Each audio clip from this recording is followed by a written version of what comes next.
This is not actually a problem with individual people, in my opinion, for the most part. I think that this is oftentimes a problem with an ideology, a system, or how people are lacking resources when they're afraid. This is a problem of belief, of worldview, and not all of them are inherently bad people. I would actually argue that most of them probably aren't bad people at all. And if you hold the same views as some of these commenters, I invite you into the dialogue too.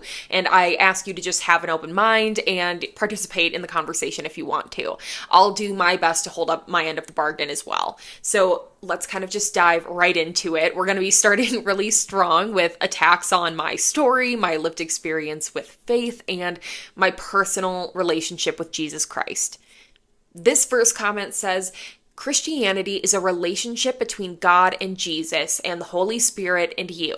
It doesn't matter if everyone around you is evil. If your faith is based on the people around you being good, then you never had a relationship with God in the first place. I'm going to give a soft trigger warning here, and people might call me soft for putting one in here, but religious trauma syndrome is definitely alive and well, and it's real. So if you feel like that's something that you might have been impacted by, I really highly recommend that you look it up, because it might make a lot of sense for you if you grew up in a high control religious environment or just deep in a religious environment that impacted you in negative ways.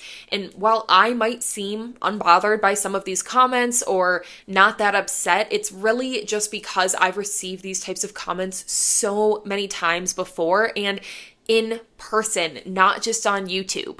I'm not just getting these questions because I'm on YouTube talking about religion. I'm getting them because I have deconstructed or have gone through deconstruction. And it just seems to be kind of the nature of how evangelicals interact with people who are ex-evangelicals. I'm not here to defend my story or my previous faith, because that is truly just how confident that I am in that I did my best. I really did. No stone was left unturned when I was a part of the church. I know without a doubt that it was not for my lack of trying, not for lack of sincerity, not for lack of effort, okay? I did my absolute best. In fact, I clung to my faith for many years past when I should have let go of it and when it wasn't healthy for me anymore. And even when I was pretty sure that I didn't believe in God anymore, I still behaved in certain ways just in case God was willing to somehow intervene in my life and my eyes would be opened and I might regret living in a non-Christian way. That time never came, and I look back on those years